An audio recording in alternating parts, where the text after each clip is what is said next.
Alors, bonjour à tous, bienvenue dans la capsule de préparation pour le cours 9, qui est le cours où on débute le dernier bloc de la session. Donc le bloc 3 sur la programmation back-end, programmation serveur, ainsi que les bases de données.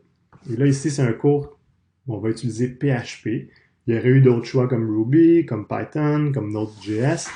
On a opté pour PHP, on en reparlera pendant la séance, ok? Mais c'est un choix qui a été fait en grande partie pour la simplicité du langage. Et c'est ce que je vais vous présenter ici. Donc, comme d'habitude, j'ai mon petit fichier capsule.txt, mon aide-mémoire pour m'assurer de couvrir tous les sujets importants. Allons-y. Première chose à faire pour vous préparer au cours 9, c'est d'installer et configurer MAMP ou XAMPP. Okay? Donc là, MAMP ici, c'est pour toutes les personnes qui sont sur Mac. XAMPP, c'est pour toutes les personnes qui sont sur PC. Et là, si jamais ça ne vous dit absolument rien, MAMP XAMPP, je vais vous référer ici, okay, à la liste d'Integrity. Au début de la session, on en a parlé au cours 1 dans les aspects logistiques et je vous avais dit, on n'en a pas besoin avant le cours 9.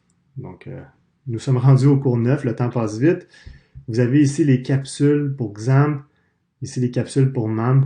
Assurez-vous de bien installer, de bien configurer et tester votre installation. OK? Donc, moi, c'est fait de mon côté, si bien que si je viens ici, je clique sur MAMP, mes serveurs pointent sur le bon emplacement.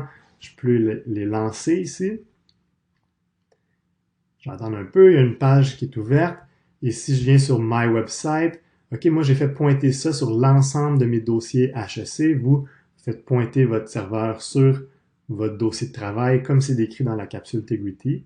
Et je vais aller dans HEC A 2019 Private, cours 9, avant la séance. Okay, je vais venir ici. Je vais naviguer jusqu'à ce répertoire-ci. Et là, je vais venir dans mon Sublime Text, créer un fichier qui s'appelle index.php. Okay? Ça va être mon fichier de travail pour la capsule avant séance. Vous voyez que j'ai appelé ça index.php. L'important, c'est de donner l'extension .php à votre fichier pour que ça soit lu comme du PHP. Par contre, le index n'est pas nécessaire. Mais souvenez-vous, okay, en HTML, quand on donnait index.html comme nom, ce que ça faisait, c'est que le fichier était automatiquement lu quand on ouvrait le répertoire. Et c'est la raison pour laquelle je crée un fichier index.php. Je vais vous le démontrer tout de suite. Peu importe ce que j'ai écrit ici. Oups. Si je viens rafraîchir, c'est lu. Okay? Pourtant, je n'ai pas cliqué sur index.php. J'ai pas eu à le choisir. Je suis encore au niveau du répertoire. Mais quand on utilise un nom index.php, c'est lu automatiquement, okay, par défaut au même niveau que le répertoire. Ce serait la même chose que d'écrire index.php. Et d'ailleurs, on voit que ça fonctionne. Par contre, je vais revenir en arrière ici, si on lit le dossier. Si je nomme mon fichier autrement qu'index.php, exemple, je le renomme pour indexa.php, okay, quand je vais rafraîchir, il va falloir que je clique sur indexa.php. Okay, donc, vous voyez ici, on pourra parler des avantages et des désavantages si jamais vous le souhaitez. Okay, mais sachez que les deux options existent, mais qu'il y a une conséquence associée à celle-ci.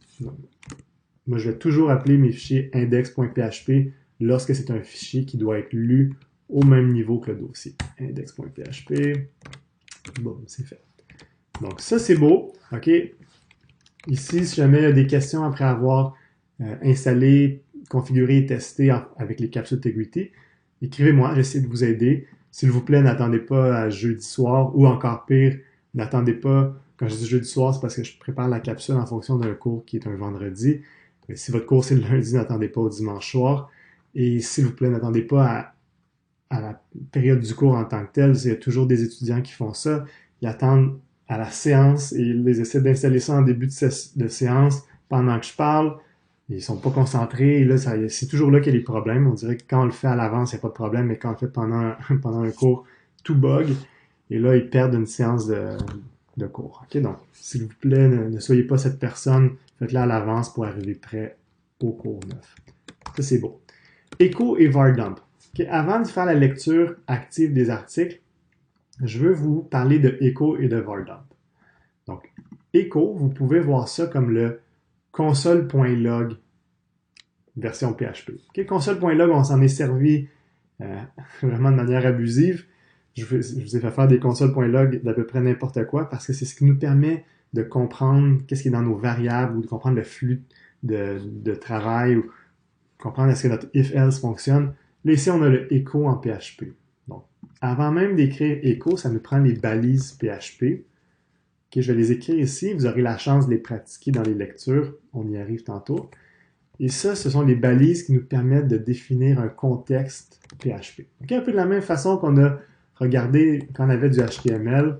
On avait la balise ici style pour écrire du CSS, ou on avait la balise script pour écrire du JavaScript. Et là, c'était reconnu comme du JavaScript. Ici, c'était reconnu comme du CSS. On a les balises PHP, okay, qui nous permettent d'écrire du PHP dans notre fichier.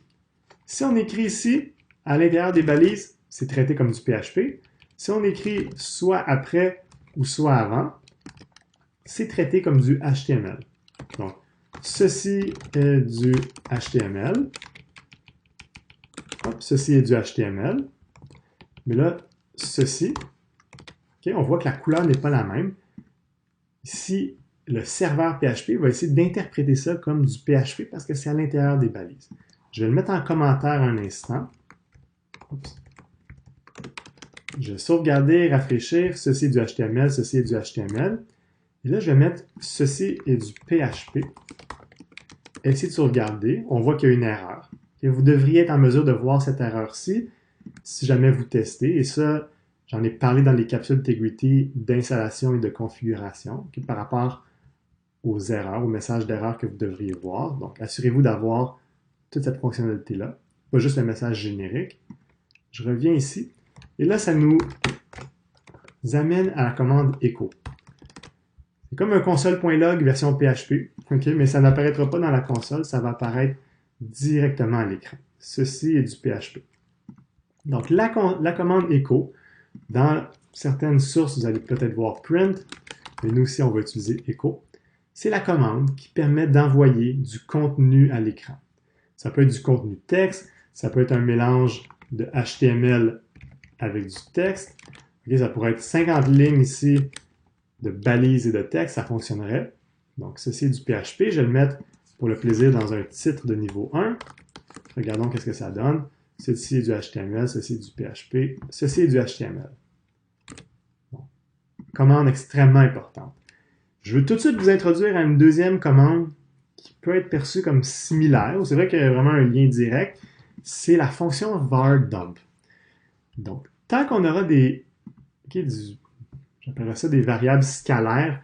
Je ne vais pas introduire un terme technique pour rien. Donc, tant qu'on aura du contenu simple à afficher, echo va faire le travail très, très bien. Mais quand on va tomber avec les tableaux, okay, donc les tableaux, c'est des éléments qui contiennent plusieurs sous-éléments de même nature. Quand on va parler de l'équivalent de l'objet JavaScript, okay, qui s'appelle un tableau associatif en PHP, même chose, echo ne fera pas le travail. Je vous donne un exemple. Si on fait un echo d'un tableau dans lequel on a deux éléments, on rafraîchit. Okay. Ici, on a un message d'erreur de PHP. Là, on pourrait résoudre ce message d'erreur-là en disant, je vais juste le mettre dans une variable, mon tableau est égal à ceci. Okay, ça corrigerait l'erreur de syntaxe, mais vous allez voir, okay, on a quand même un petit message d'erreur. Et là, c'est pas très aidant. On aimerait être en mesure d'afficher le contenu du tableau à l'écran. Donc, pour les variables ou pour les données de type plus complexe, donc ce qui n'est pas soit un booléen, un nombre, une chaîne de caractères, on va utiliser var dump. Donc, var pour variable, dump pour tout simplement la déposer à l'écran. Donc, on va déposer à l'écran tout le contenu de mon tableau. Donc, je viens ici. Hop. Je vais juste ajouter un saut de ligne, okay, parce que vous voyez, ça ici, c'est sur la même ligne. Ceci était sur une ligne nouvelle parce que c'est un titre, mais si je veux forcer un saut de ligne ici, je vais utiliser un BR, la balise break, et là, on voit bel et bien le contenu de notre tableau. Okay, donc, var dump va nous aider énormément avec les données de type plus complexe à comprendre qu'est-ce qui se passe à l'intérieur. En JavaScript, console.log faisait tout ça pour nous. Donc, on était capable d'inspecter notre tableau d'objets directement ou juste un objet à la fois ou peu importe. Console.log, je dirais, était plus intelligent que Echo. Echo, malheureusement, ça ne fonctionne pas. On doit se servir de VarDump. Donc, gardez ça en tête pendant vos lectures actives. Si vous voulez effectuer des tests, afficher à l'écran qu'est-ce que vous êtes en train de composer comme code, Echo et VarDump sont vos alliés. Okay, je dirais au cours 9, on va se servir principalement de Echo, mis à part pour les tableaux. Okay, on va utiliser VarDump. Mais pour le cours 11, où on utilise des tableaux de tableaux, okay, on verra qu'est-ce que ça mange en hiver rendu là, mais quand on sera avec des structures de données plus complexes, on se servira uniquement de VarDump. Donc, parenthèse faite, nous sommes rendus à la lecture active des articles. Donc, juste avant de passer à ça, assurez-vous à ce point-ci d'avoir créé un fichier avec une extension .php et d'avoir mis les balises pour pouvoir tester. Okay? On peut enlever un peu de HTML ici. On peut enlever que c'est à l'intérieur. On vient d'en parler.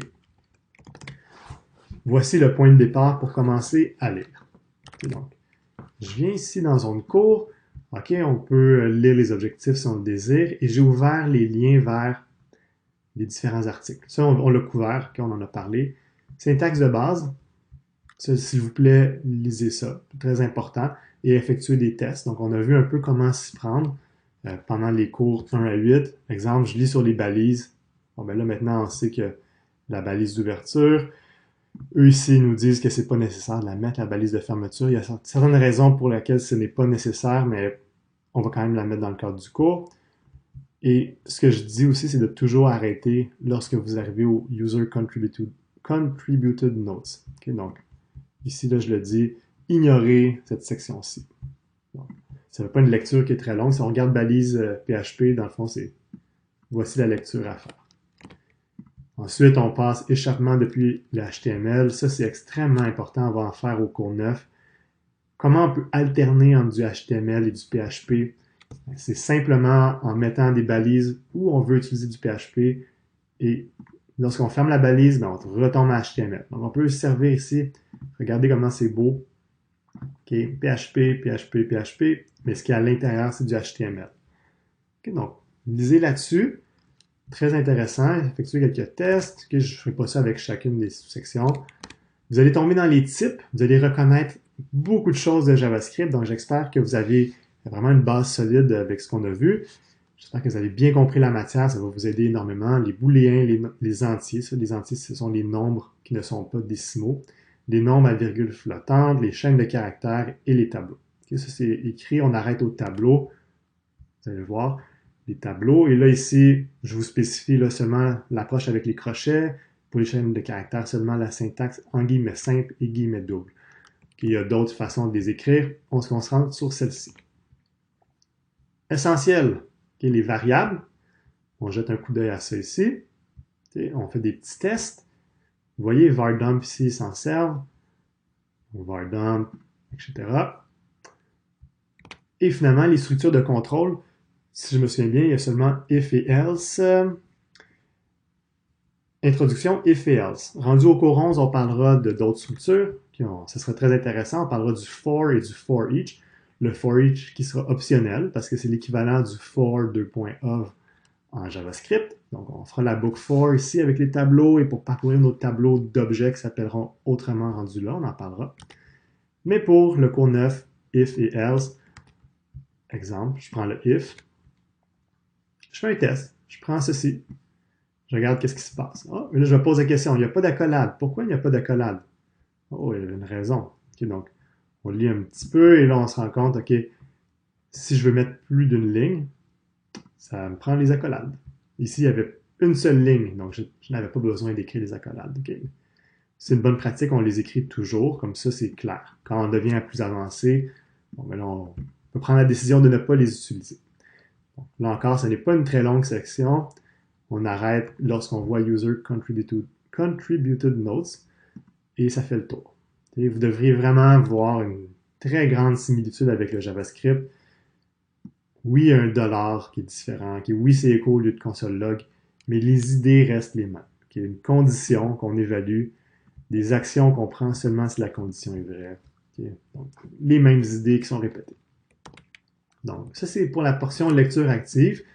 Je vous dirais, OK, et là, s'il vous plaît, ne vous servez pas de ce que je viens de dire pour ne pas vous préparer au cours 9. Mais je vous dirais que s'il y a un cours où ce n'est pas aussi important de se préparer que pour les derniers cours, c'est le cours 9. OK? Je vais vous expliquer pourquoi.